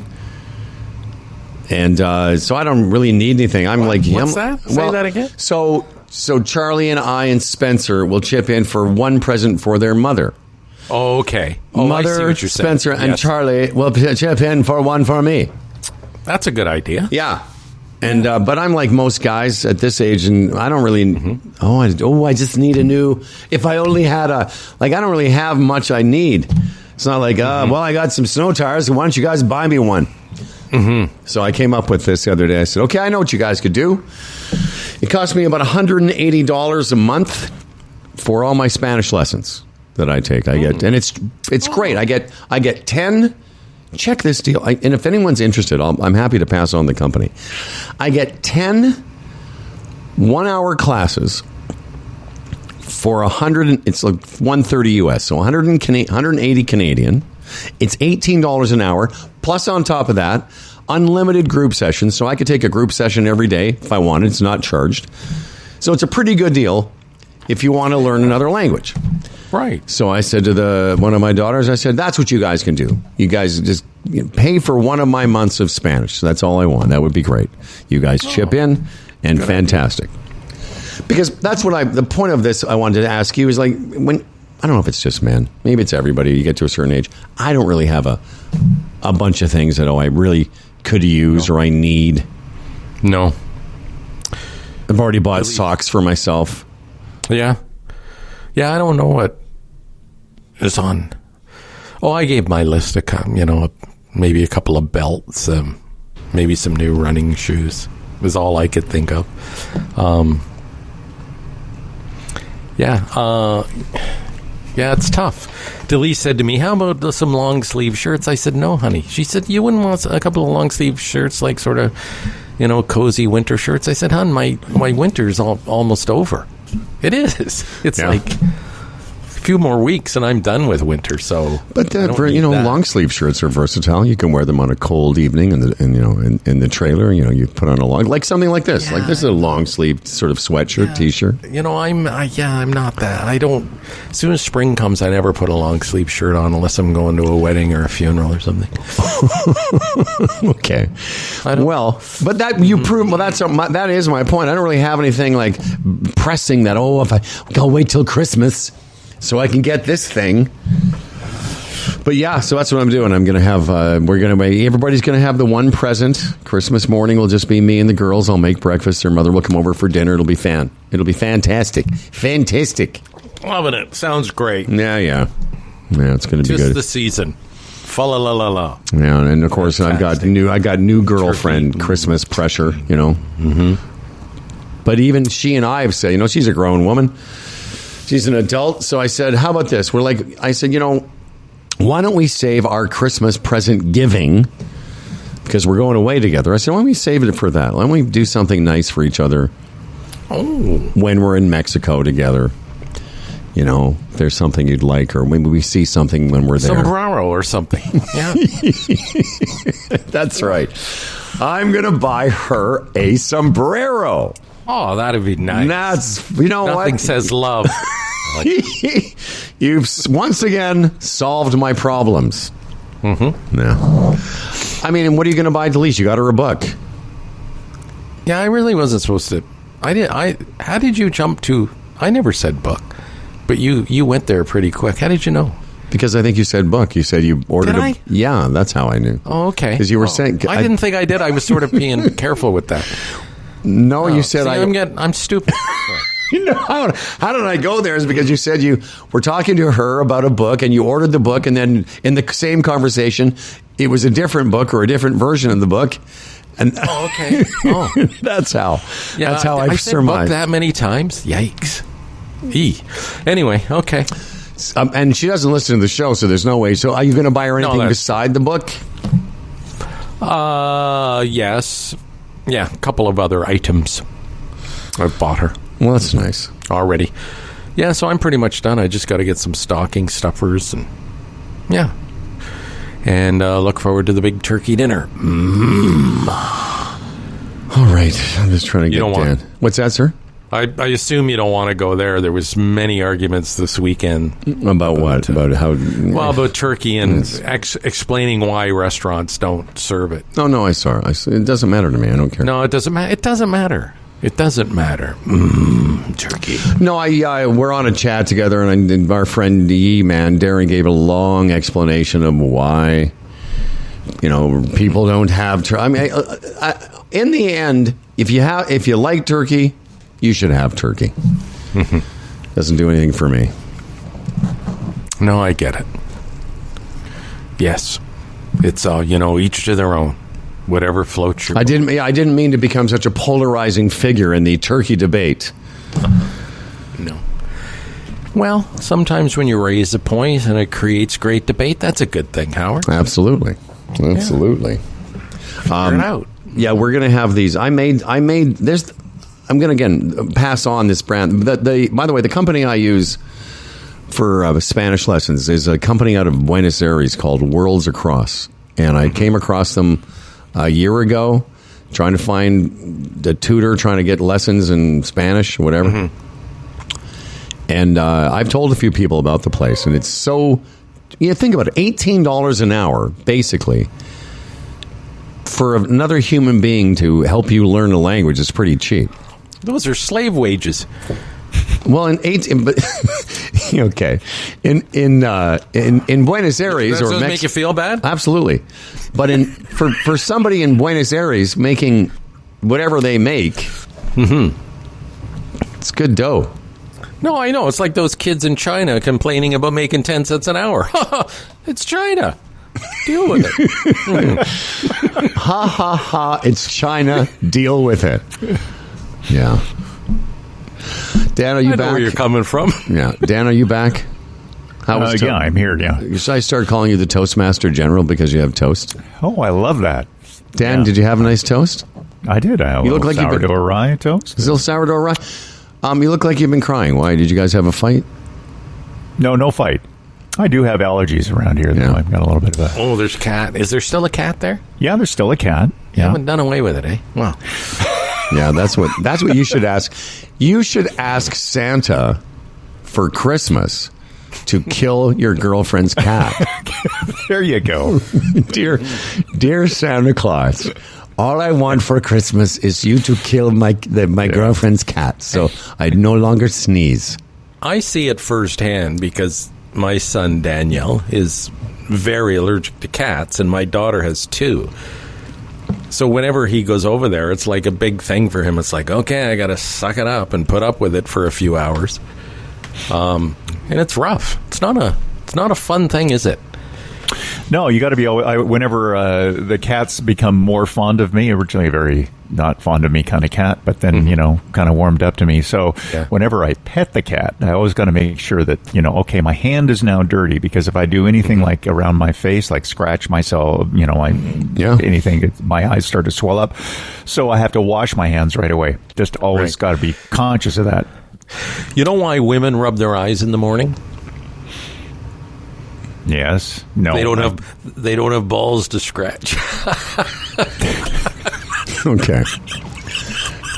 All right. Maybe it's maybe it's time for Grandpa to have a rest. I had jotted Wow. that down weeks ago. Did you? Oh, well, that's very profound. I was just waiting for somebody to say rub their eyes. Wow. You actually wrote that down, like with sorry. a paper and a Because pen. it was so stupid. Yeah. No, it's right good. up Actually, in you know the what? corner of my Seriously. page. When you guys do your Netflix special, I want you to open with that. I have a similar situation. I'm allergic to cats. Mm-hmm. New lady friend has cats. When I'm over there, one of the cats is the friendliest cat I've ever met in my life. Like, it's just this, and it's like a Garfield cat. It's like, it looks like it's eaten too much, and it's kind of uncomfortable. I was over there the other day, just waiting to go somewhere, and I put my legs up on a stool, and the cat comes and climbs in my lap and just like hangs out, and I'm the same too. Yeah. I got to wash my hands right away. Can't rub my eyes. Oh yeah. Oh, I didn't know you were Absolutely. That. Oh. Yep. Yeah, my daughter has 2 cats, and one is very friendly, and I come in, it gets right up on my lap and purrs. I like it. Yeah. I like cats. I've never been a hate cat guy like a lot of people have. Dan, do you hate fat animals too? Like if somebody has a fat cat, do you want to put it down? Oh God. What? Yeah. Well, Dan, he's not like that. He's more. He loves animals, just hates I fat do. people. Yeah. Okay. There you go. I don't think I got drawn into that one somehow, but okay. So Yes, Dan's like, wait a second, was that about me again? what did I just agree to there? Well, Howard Yeah. was saying his lady friend's cat is overweight, and I just thought, I wonder if Dan would hate it. That's all. I see. Well, it's good to wonder those things, I guess. I didn't realize your daughter had 2 cats. I thought you were, wasn't it just less than a year ago you were advising your daughter not to get any animal, like a dog, weren't they? Before the dog? Well, a couple of years ago now, yeah. Yeah. Yep. But again, that fell on deaf ears, and it's fine. It's their life, and Yeah. they went ahead and they got a Let little them do dog, it. and she's beautiful, and I love her, and it's great and fantastic. But at the time, I thought, just give yourself a break, just being a dad. But I was wrong. And where did the cat thing come into play, though? Oh, they've always had a cat. Oh, have they? Yeah. My daughter's boyfriend, Charlie's boyfriend. You want to talk about a trooper? This kid, he is so allergic. I say that sometimes. Allergic.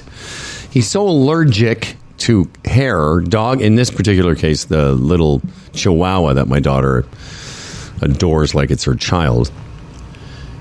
And it's got that kind of short animal hair that I'm a little allergic to it. It's almost more like cat hair.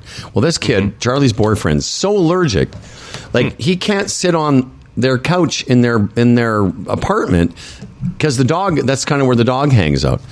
Like he's constantly, it's bugging his eyes. Like that reaction that we get, Dan, sort of hives on your arm. So it's been kind of hinted to me that if and when they have children, that I'm going to be, if I'm lucky, you'll take over the expensive dog. I may have to take over the dog. And I'm like, I don't know if I want another dog. It's a little dog, so it's you think theoretically it's less trouble, but it's not. It's still another dog. It's still another animal you have to be mindful of and take care of. So how does the child having a baby change? Well, because Charlie's going to want her husband to have access to the whole house. You know what I mean? Oh, right. That would be nice. Yeah, yes. It would be great. Like when she goes away, when she goes to New York, every month to work, he can't take care of the dog. He can't be around it that much. Mm-hmm. So it's over here. And I know what you're like. You love to babysit, but you're not quite sure you would want it full time. No. I'm like that too. Danny's just about to get into travel season, and we're going to be getting Dougie a lot, and I'm looking forward to it. But again, the idea of permanency, or whatever the word is, residency, is a little beyond what I would want. I get it. And I talked last week about how Stan wasn't feeling well, and he had just an epic episode in my bedroom. It's just like literally. You sent me the pictures. Just unbelievable. Pardon me? Thanks for that. Well, that was just one. I sent you one puddle of shit. I didn't send you the entire splatter. Well, yesterday, Dan, I told Fred, the little dog, I could tell was a little upset, and it was sort of shaking and being a bit weird, and so it stayed with me because Spencer's staying here. So I said, I'll take the dog tonight, and woke up at like 4 o'clock, and I could tell it was a little bit uncomfortable, and it jumped off the bed, and I got it back on the bed, and then this morning it had gotten off the bed to pee, so it's just fucking peeing. Oh, piss is worse than shit. Oh yeah. Well, no, not this. So then the dog this at 4:45 or 5 followed me into my bathroom, and as soon as we got onto the linoleum, what is that? What's on the bathroom, Dan? Like tile floor. Well, the tile, yeah. As soon as her little paws hit the tile floor, she sat and squatted. Well, it wasn't even. It was like she peed out of her butthole. And I'm just sitting there looking at it. I'm like, oh, that's great. Mm-hmm. That's twice in 1 week. I'm like, so now I've just got 2 dogs who are in various stages of illness, diarrhea, pissing everywhere. I didn't sign up for this. So did the dog pee on the carpet then? The little dog peed on the carpet, and then when I finally got out of bed a few minutes later, followed me into the bathroom, and then it just diarrhea. It diarrheaed out its butthole onto the tile. Well, yeah. So that's how another good times. So I'm going to be going to. I'm going to watch the dog again today and see how she does. But I'll probably have to go to the vet because she's definitely not herself. Ka-ching. I know. Yeah. Well, I'm not paying this bill. Do you know why? Do you think it's something that she ate around your place somewhere? Great question. Don't know, man. The wrong dog food? Is it a very specific dog food diet? Well, she's got her own dog food that I give her. Right, but did she eat some of Stan's? I mean, some dogs can't handle anything other than the food they're eating. Of course she does. She bullies Stan. It's really funny, actually. She rules the place. Stan's afraid of her. Dogs don't know their size, appreciate their size. No.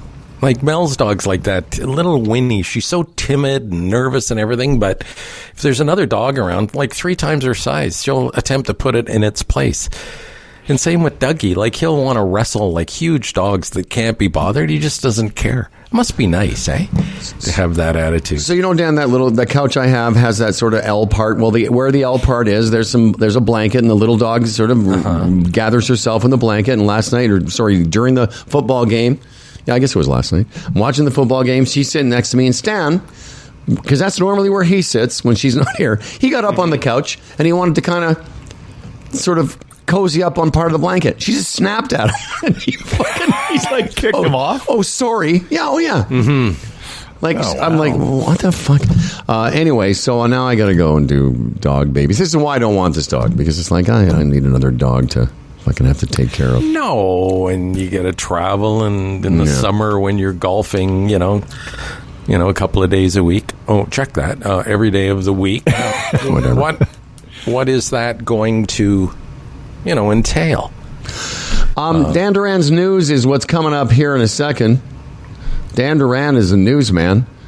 And why don't we get a little music for Dan Duran? I'm sorry, not for Dan Duran, but first we'll talk about the Chamber Plan. Yeah, let's do that. Yes, Chambers Plan, Canada's #1 group benefits plan for small business. Again, I've been mentioning this over the past couple of weeks, and I'll say it again. What a nice gesture around Christmas time if you could, become part of the Chamber Plan and share that news with your employees who will think the world of you if you provide them with a benefits package that covers, prescriptions and dental and some therapies, travel insurance. They have the Teladoc system where you can be connected with a doctor, like a specialist who can actually help you with specifically what ails you. That type of thing. That type of service is available. It's fantastic, top to bottom, and affordable for small business. Go there today, chamberplan.ca. Click on the badge, get a free quote. You'll be surprised. Chambers of Commerce Group Insurance Plan. Chamberplan.ca. Now, here's to a fella named Dan Duran, a hell of a guy with a hella big wang, the quintessential anchor man. His voice is nice and low. Dan Duran, the anchorman comes. As for credentials, he has none. Can't tell a headline from his bum, but his voice is nice and low. Dan Duran, the anchorman's here. He's prone to falling off his chair, but he's got a big wang, so he don't care, and his voice is nice and low. My voice is nice and low.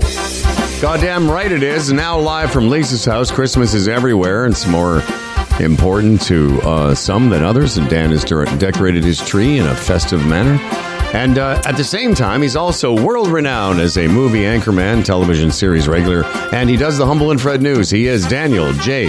Gebert Duran III. SantaCon was on Saturday. People in Santa suits bar crawled all day. Free event, except for the booze. It's very big in New York City where these drunk fests were being held. I guess the first one was there. They are being held around 50 cities around the globe had it, including Vancouver, Edmonton, Calgary, and Winnipeg this year. Cello was denied boarding on an Air Canada flight, even though the $4.5 million instrument had a ticket. Some confusions, apparently. Yeah, I saw that story. That was weird. Yeah, it's a world-famous cellist. Got on the flight. And whatever the problems were, his ticket wasn't. They wouldn't let him on with the cello. So, well, even though he had bought a seat for the cello. Yeah, apparently there's airline standards that are different between whatever airlines. I think this is from the UK, and he with a $4.5 million instrument, you kind of don't want to let it out of your sight. No.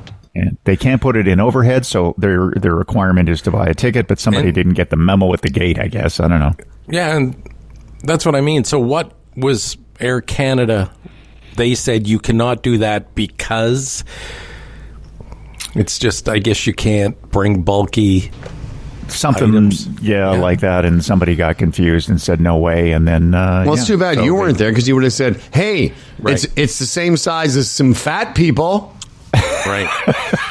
But fat people getting on planes. I'm surprised he wasn't equipped with that knowledge before he bought the ticket.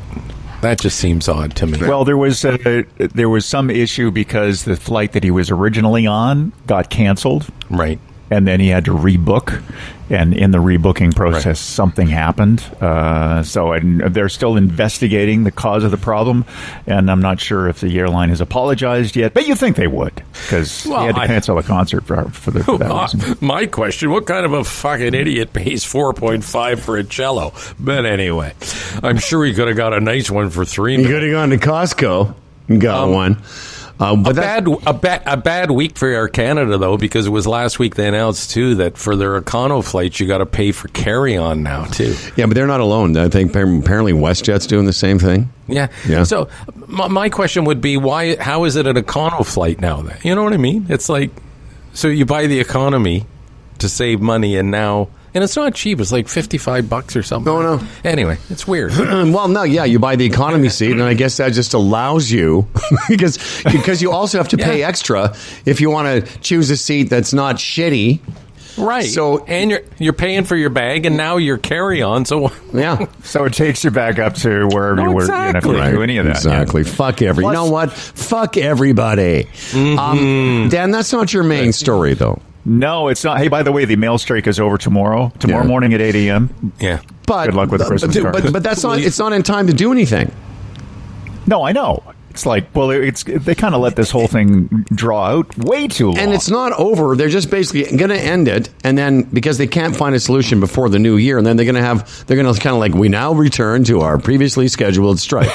But they're ending the strike and it has no benefit to anybody. Right. I think there's a 5% increase back to the day the contract ended, and they will be continuing on the negotiations. They were ordered back to work. And there's it's too late for most people to send something to somebody. Well, that's actually, that. But as far as like Christmas cards, for some, that's almost a good thing. Now you don't have to deal with it or worry about it. You got an excuse. The biggest one problem. Upside. Yeah, the biggest problem with the strike, of course, is it's training people not to use to find alternative ways. Right. I see what Fred's saying. Like, so now you can go, listen, I sent you guys a bunch of cards. Or you could say, if you were a scammer, you could say, I did send you a card, but it never got there because of the postal strike. Right. Or a real cynic could say, the Canada Post strike is over. How could you tell? Okay, put that in the second part of your act when you're...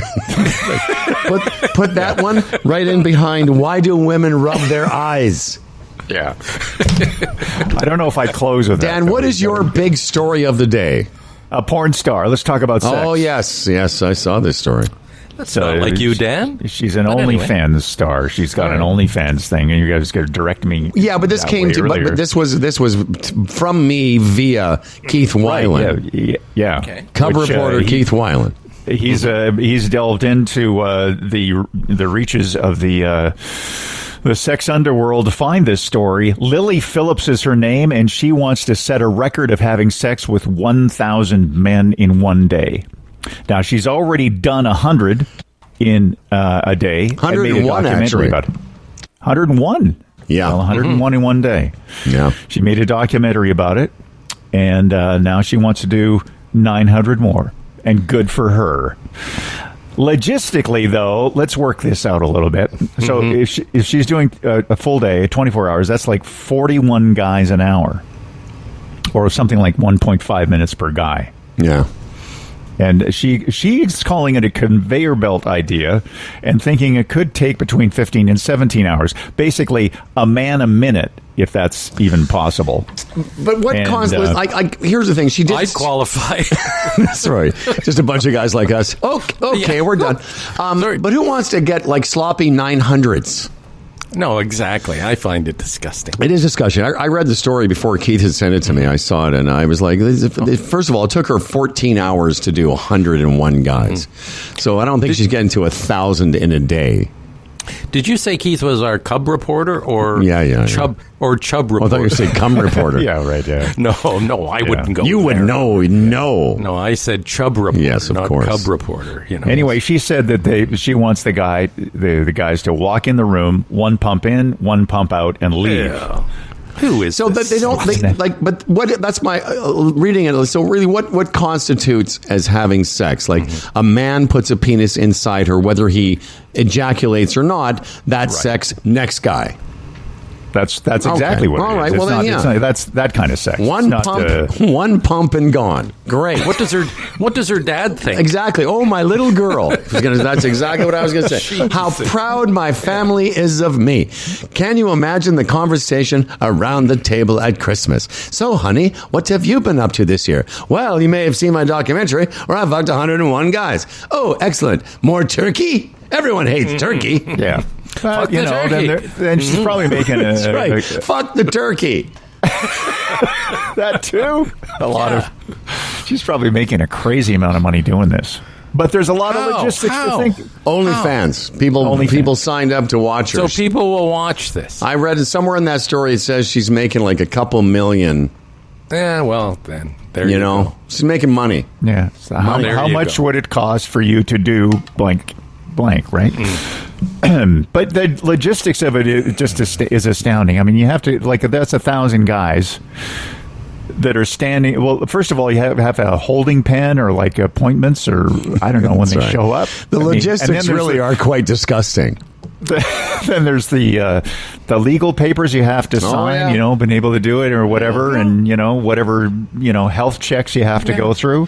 Yeah, and forget her. What about the guy? So, as you said, Howard, I'm number 754. Yeah. So all these guys have been sticking their dicks in there, and now it's my turn? No thanks. Yay. Are they going to wear condoms? And what guys are like, all of us are impatient. So you're standing around with, like, how long is this going to take? And then, who even wants to watch it? Like the documentary or the OnlyFans thing that she put out. Who's like, maybe it's just for the, I don't know what the record. attraction for the record.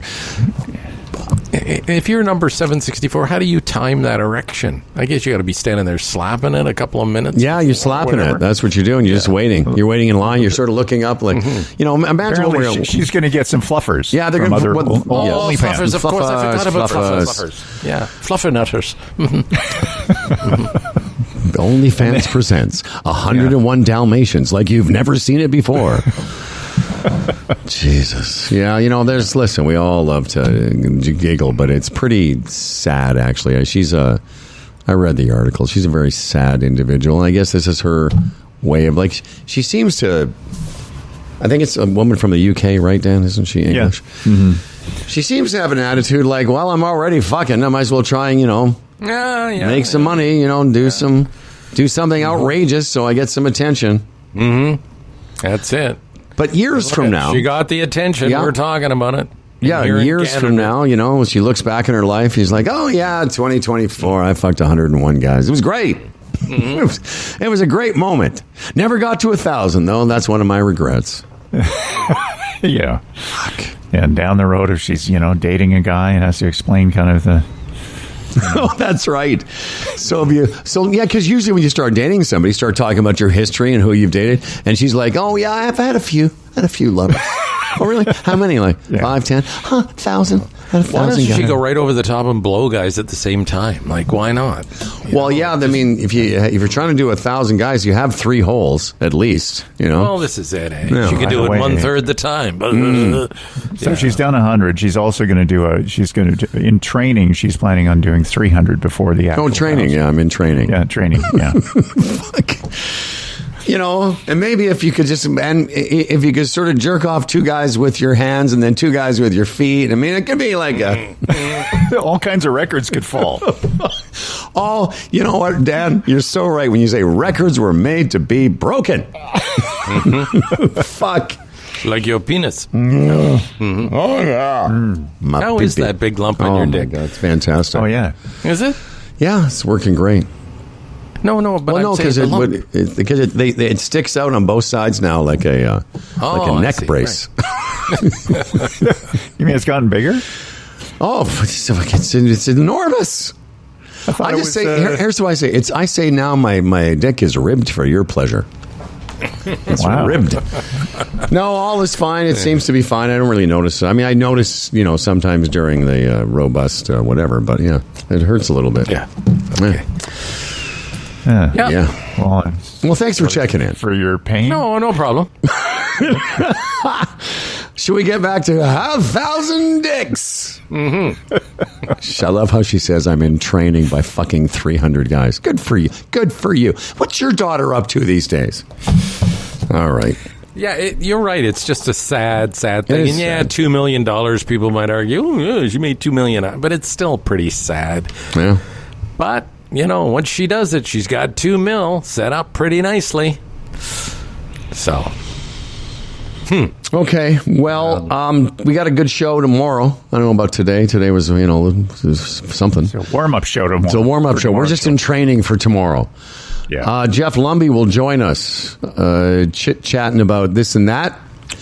Also, Brad Jones checking in. Larry Fedoric will round out the week. No, he won't. He's on Wednesday, Howard. Larry Fedoric on Wednesday, rounding out the week. A chat with our friend Brett Tanner. And then, of course, this is your week to get your guest list requests in for Kelsey's. We're doing a show at Kelsey's on the 22nd. You may or may not have heard. That show will run for you people that can't get to Burlington, Ontario. That will run on Monday the 23rd, a week from today. And then there will be no more Humble and Fred show from the 24th until the 6th of January. So there's a little housekeeping for you. Dan, are you going to be spending your entire break in Peterborough where you live? Or you'll be out and about? No, I'll be out and about, coming into Toronto for a little bit of the Christmas stuff, and then up to the lake for a little bit. Going to do a little, fire by the lake and enjoy an overnight or two in the big trailer up there. It's going to be a fun time, yeah. Oh, nice. Yeah. That's my plan anyway, so... You guys are all doing your own thing, so, right? Yeah, I'm going to be in town until the 27th, and then I'm gone for a week, which will be nice to get out. Even though, beautiful. It hasn't been that...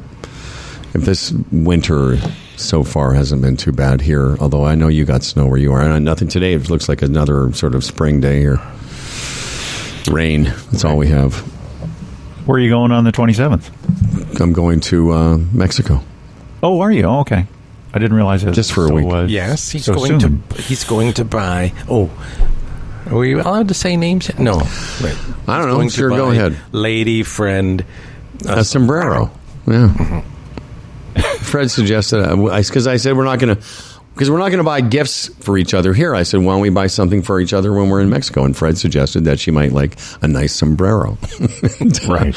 And I couldn't agree more. I agree. You know what I did, Dan? I agreed heartily. Well, yeah. Would that be cultural appropriation, though? Might be. You got to watch that. Yeah. And you agreed heartily just to stop the conversation, probably. That's right.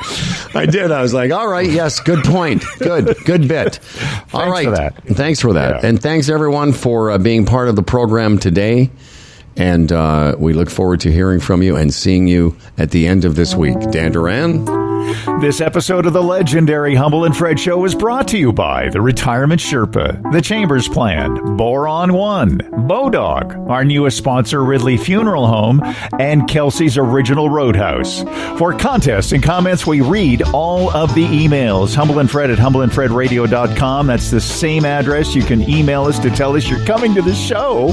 Humble and Fred at humbleandfredradio.com. Check out our other podcasts in the Humble and Fred Network, Swing Thoughts, Aging with Energy, and Jeff and Julie moved to France during a global pandemic. From the Jamie Sobel Zoom Theater, I'm Dan Duran. And remember, enjoy the IPA-ness and every goddamn day. Two turntables and a microphone. Bottles and cans, and just clap your hands, or just clap your hands. Where's that?